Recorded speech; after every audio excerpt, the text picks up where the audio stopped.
Eu acho que eu te falei, né, eh, sobre o meu ex-marido, que eu passei na mão dele, né, tudo que eu falei a respeito, eh, da minha infância, né, a adolescência. Eu sempre era aquela adolescente carente, sempre buscava um salvador, sabe, todo namorado que eu arrumava, eu achava que eu ia casar com ele, que eu ia poder me livrar do meu pai, sabe, de tudo. Eu sempre fantasiava que eu ia casar, ter um filho, que ia ser tudo lindo, maravilhoso na minha vida. Aquela adolescente assim que assistia muito novela, sabe? Principalmente novela mexicana, e que acreditava que casar, ter um filho, que tudo ia dar certo, que tudo ia ser lindo, maravilhoso. Mas deu tudo errado na minha vida, tudo errado, né? Acabei casando com uma pessoa que não tava nem aí pra mim. Às vezes eu acho que ele é narcisista, sabe? Porque, sei lá, ele era tão mentiroso, gostava de contar tanta vantagem, não admitia os erros, eu não sei direito. Depois, se você quiser mais detalhes dele, eu mando e tal. E tô criando coragem aqui para te contar umas coisas que aconteceram comigo, que eu perdi totalmente o controle, totalmente o rumo, que até hoje eu fico pensando assim, como eu tive coragem de fazer todas essas coisas. Então, quando eu tava com 30 anos, eu cheguei num ponto da minha vida que eu tava muito revoltada. Eu tava com a minha autoestima muito baixa. Eu tinha acabado de descobrir que o meu ex-marido me traía muito, muito mesmo. E eu tava muito revoltada, me sentindo um lixo de ser humano. E um belo dia eu tava folheando um jornalzinho de circulação aqui da minha cidade. E tinha um número de um bate-papo.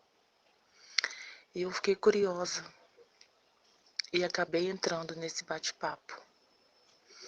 E lá tinha, né, pessoas do país inteiro, pessoas que conversavam comigo, que me davam muita atenção.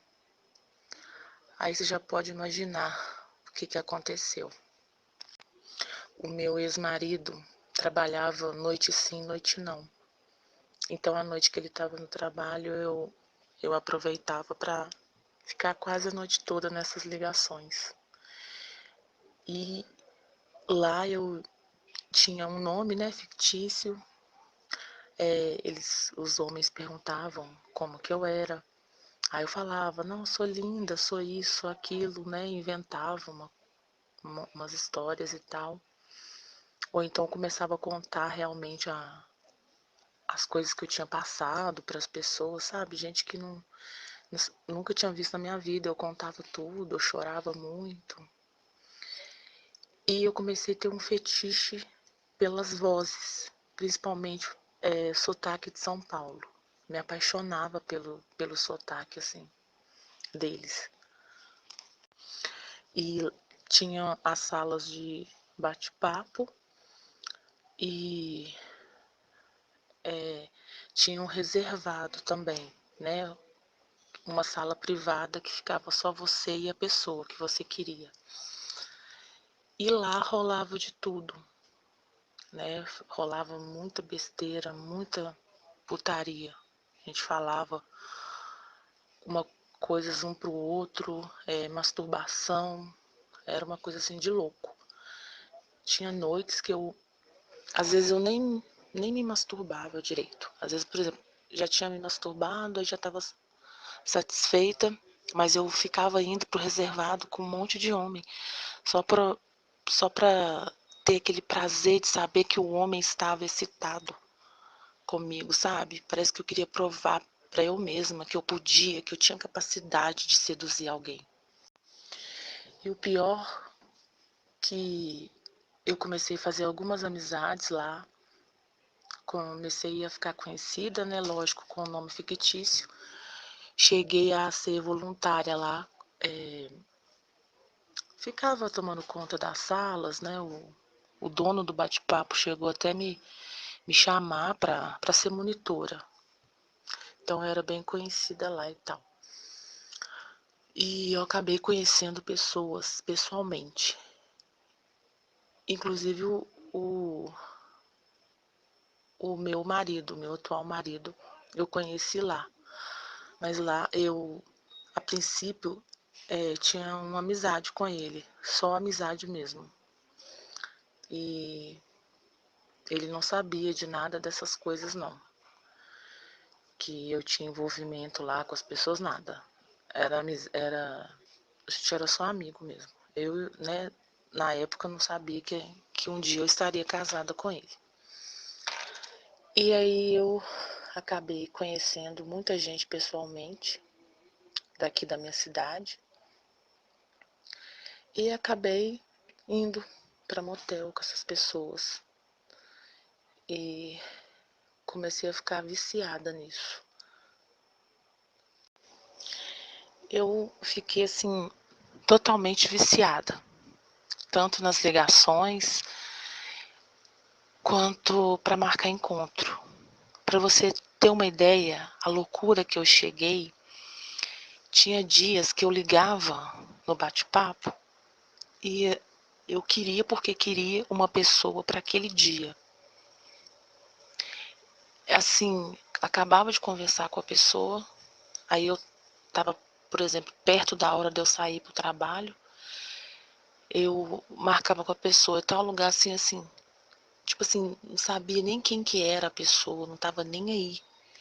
Eu só queria ir lá e sentir aquela emoção. Eu nem sentia prazer nem nada. Eu acho que foi uma ou duas pessoas que eu saí que eu consegui ter um orgasmo.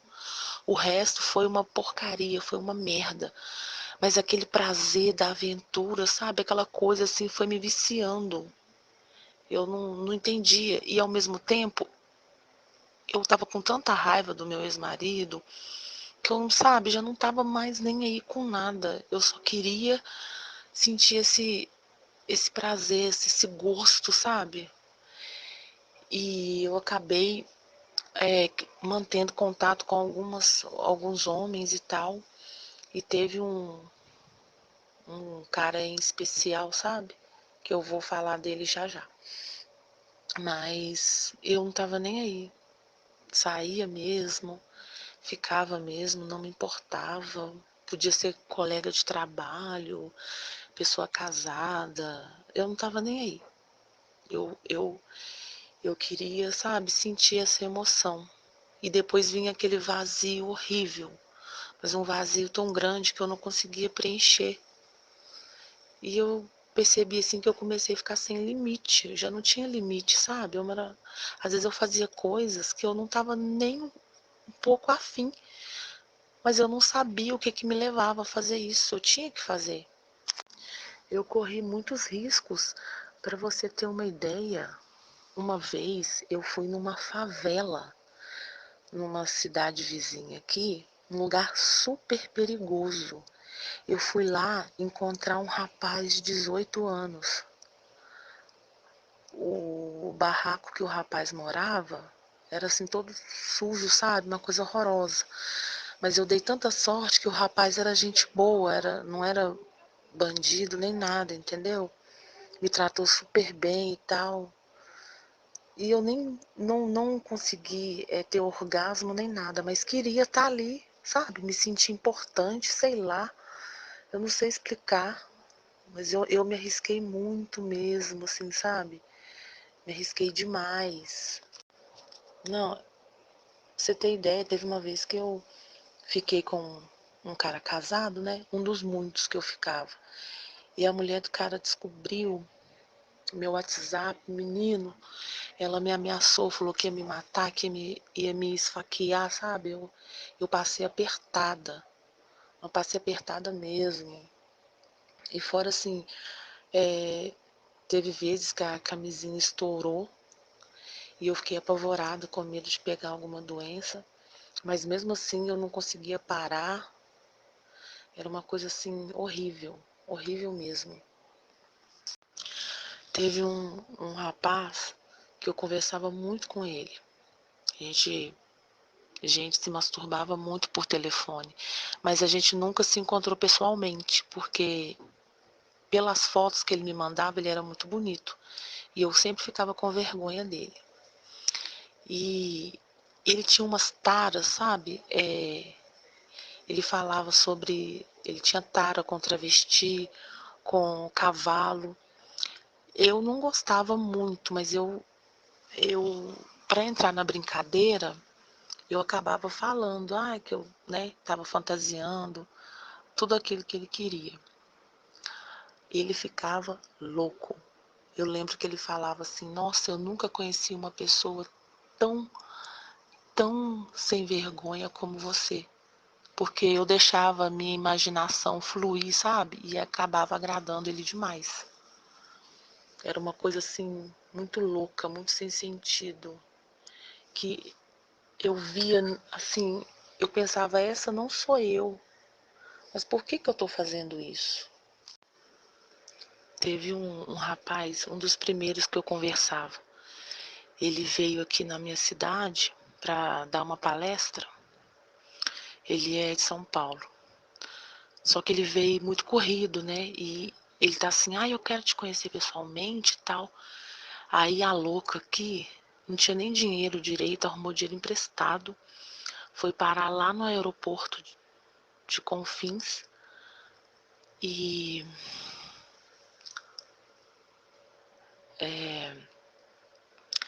ele estava quase na hora do voo dele. E ele me levou para o estacionamento. E falou, agora você vai fazer o que você falou, que você prometeu por telefone. E mandou eu fazer sexo oral nele. E eu acabei fazendo. Não estava com vontade, mas não soube dizer não. Não consegui dizer não. É como se eu fosse obrigada a fazer aquilo. Numa empresa que eu trabalhei, lá tinha muitos homens. Eu saí com mais ou menos uns 4. E aí espalhou-se assim aquela fofoca, sabe? Fiquei com ela, não sei o quê. Ela faz gostoso e tal. Aí, assim, não sei como que eu não fiquei com todo mundo de lá. Mas assim, todo mundo assim não me respeitava, sabe? Não chegavam, passavam a mão, ficavam cheios de gracinha. E eu, tipo assim, não fazia nada, sabe? Parece que eu tinha perdido a noção de tudo, nem me importava. Eu queria ser a tal, a que fazia, acontecia, a que seduzia, não tava nem aí.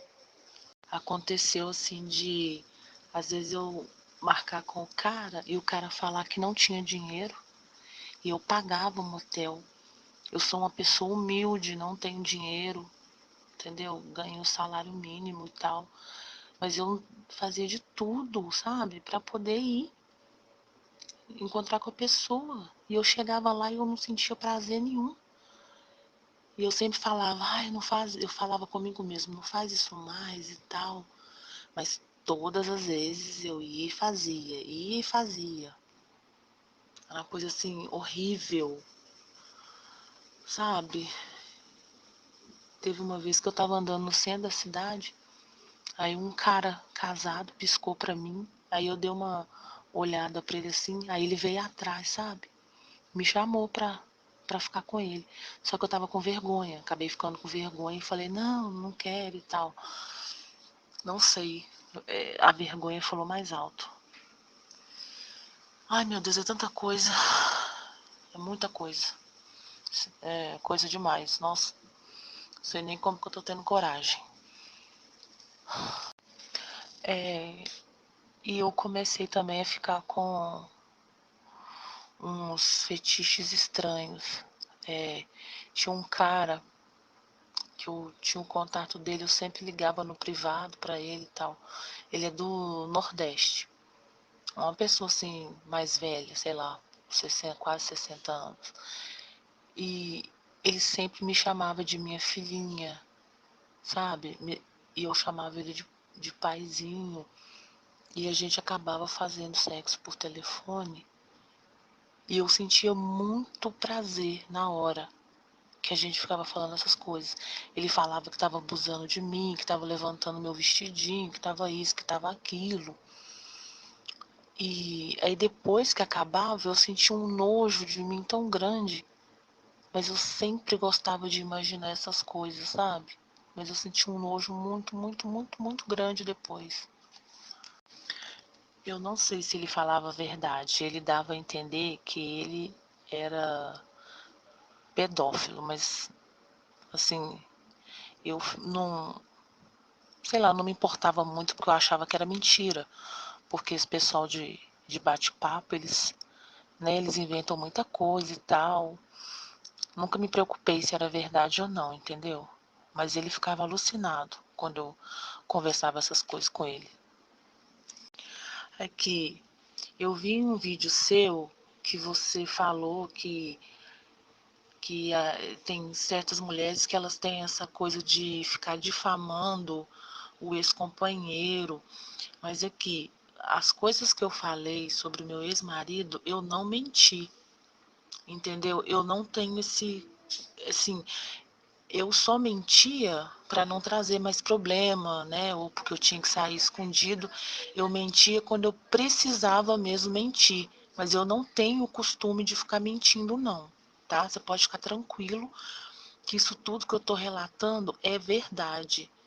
Porque eu vi você falando lá que elas ficavam inventando, difamando o ex-marido, mas eu não estou mentindo, tá? Estou falando a verdade. E nesse meio tempo eu conheci um policial, que na verdade foi um dos primeiros que eu conheci, só que na época eu fiquei com vergonha e tal, mas acabei assim, guardando contato dele e tal.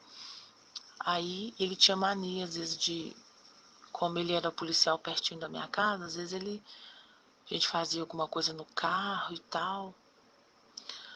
E eu tinha um fascínio, tinha não, acho que eu ainda tenho, um fascínio por ele, sabe? Pela voz, pelo jeito dele, ele é aquele cara assim, metido, sabe? É gostoso, sabe? E ele sempre só quis se aproveitar de mim e eu achava que eu podia ser amiga dele, sabe? Ele pra mim era um deus, assim.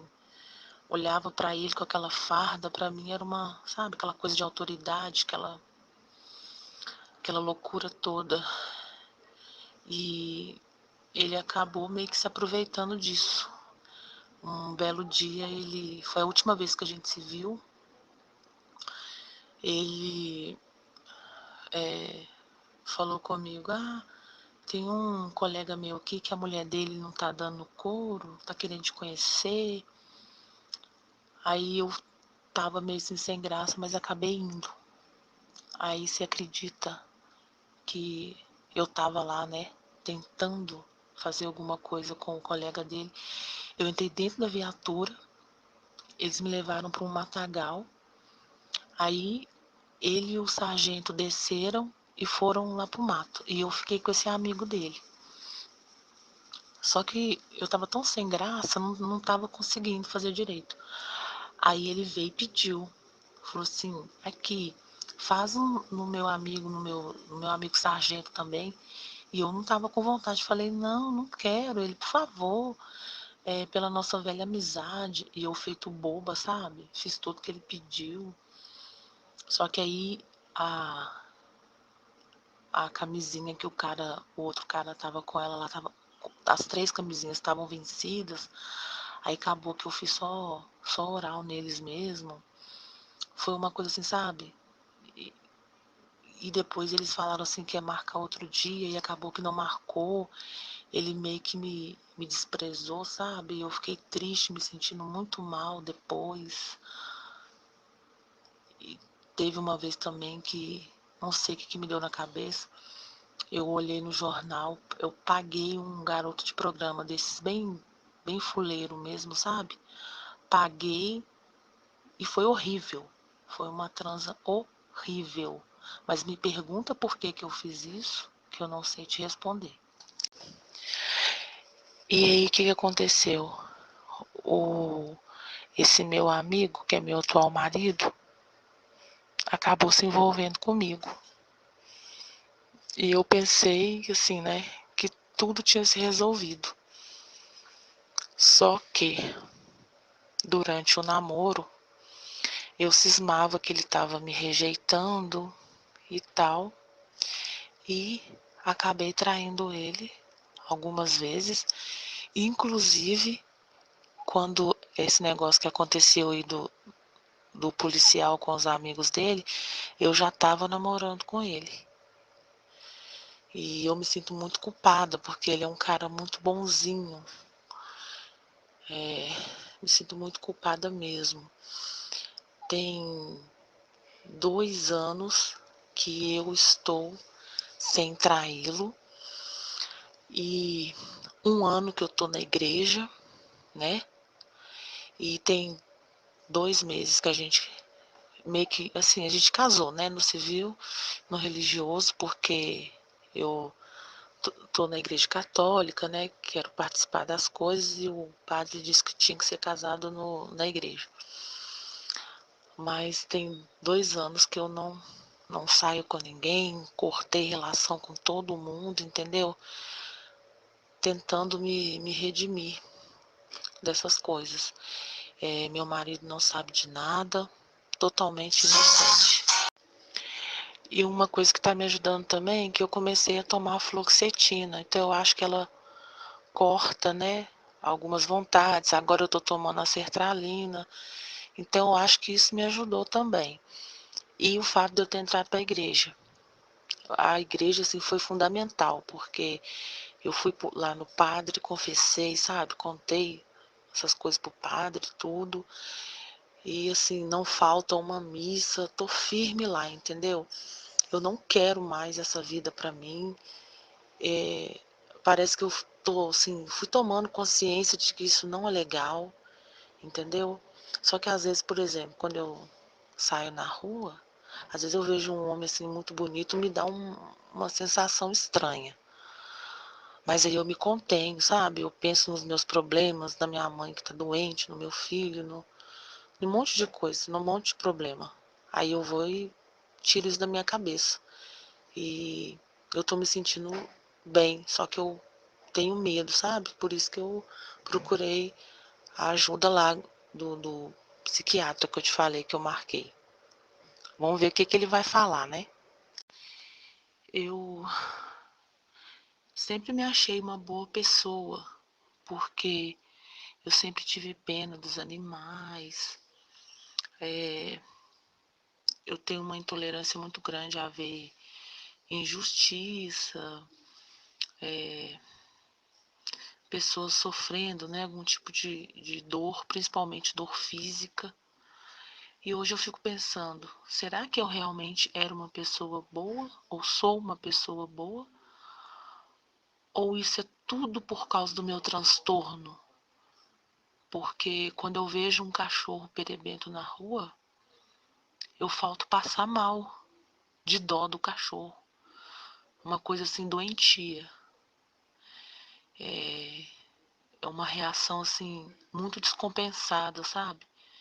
Que eu tenho para tudo. Aquela reação assim muito forte, entendeu? Então eu fico pensando, será que eu sou boa mesmo? E quando eu fico com raiva de alguém, na hora assim me dá muita raiva.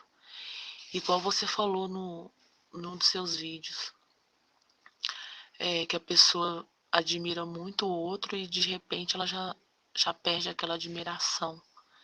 E eu tenho essa mania. No momento coloco a pessoa no pedestal e daqui a pouco, se a pessoa pisa na bola comigo, acabou. E eu me sinto muito culpada pelo fato do meu filho ter síndrome de Asperger. Eu fico achando que a culpa é minha, sabe? Aí é uma tristeza muito grande que eu sinto no meu coração. Fico achando que tudo de ruim que aconteceu com meu filho é minha culpa, sabe?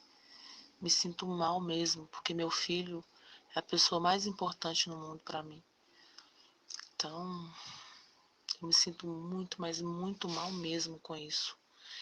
E me sinto mal também pelo meu marido, né? Ele não merecia essas coisas que eu fiz durante o namoro. Não, e você percebeu como é que eu sou ansiosa? Você falou assim, vamos marcar pra gente conversar outro dia, né? Mas não, aí eu já comecei a falar igual a metralhadora. Não consigo, né? Quando eu cismo com uma coisa, eu tenho que ir até o fim. Uma loucura isso. E outra coisa, em relação à minha mãe, ao mesmo tempo que eu fico morrendo de pena dela por todas as coisas que ela tá passando, que ela passou, quando ela me faz raiva, ai, eu sinto uma raiva tão grande dela, sabe? Vontade de esganar, vontade assim que ela morra. E tem dia que eu tô morrendo de pena dela, me coloco no lugar dela, coitada, muito sofrimento, por isso que ela ficou assim, amargurada, por isso que ela tem esse jeito comigo. Eu não me entendo, eu não sei, eu não posso confiar nos meus sentimentos, nas minhas atitudes, nos meus pensamentos. Sabe, ultimamente eu tenho tentado ficar mais calada, mais quieta no meu canto, porque eu não posso confiar no que eu falo, no que eu sinto. Eu sei lá se eu estou realmente sentindo isso ou se é por causa do transtorno. Eu fico confusa em relação aos meus sentimentos. Pois é, ainda mais aqui onde que eu moro, assim. Eu moro região metropolitana de BH, né? Então, assim, sei lá como é que esse psiquiatra vai fazer, mas eu vou tentar fazer de tudo. Se ele pelo menos continuar com a medicação, entendeu? Porque eu não quero ficar sentindo essas vontades, entendeu? Assim, a respeito de sexo. Não quero, entendeu? Eu tô. Nossa, eu me policio mesmo, sabe? Faço questão de seguir direitinho lá na igreja, entendeu? Eu não quero nunca mais aquela vida pra mim, não. Não quero. Não quero, eu quero poder deitar com a minha consciência tranquila. Eu não quero mais viver essas coisas, entendeu? E assim, eu quero também questão de relacionamento com as pessoas no meu dia a dia. Porque eu até tô conseguindo me controlar. Assim, às vezes não respondo a pessoa, às vezes, sabe? Porque antes eu dava uns escândalos, sabe? Mas só que aí eu não, às vezes não respondo a pessoa, mas fico morrendo de ódio por dentro, sabe? Nossa, e assim, às vezes a pessoa não tá nem falando nada pra mim, eu já acho que a pessoa tá falando pra mim, sabe? Às vezes eu vejo as coisas assim meio distorcidas. Mas né, e eu também você chegou a falar sobre aquele negócio do cavaleiro branco. Eu falei assim, meu Deus, será que meu marido tem isso? Porque às vezes ele fala comigo assim, eu queria tanto poder te tirar todos os seus problemas, queria fazer tudo por você e tal. Às vezes eu fico pensando se ele não tem isso. E eu acho a minha sogra assim meio esquisita, sabe? Eu acho ela meio autoritária, ela tem mania de limpeza, acho ela meio estranha. E eu sou a primeira namorada dele. Ele passou a vida toda cuidando do pai com câncer. Então ele era aquele rapaz assim, inibido, sabe? Ficava só socado dentro de casa, não saía pra lugar nenhum.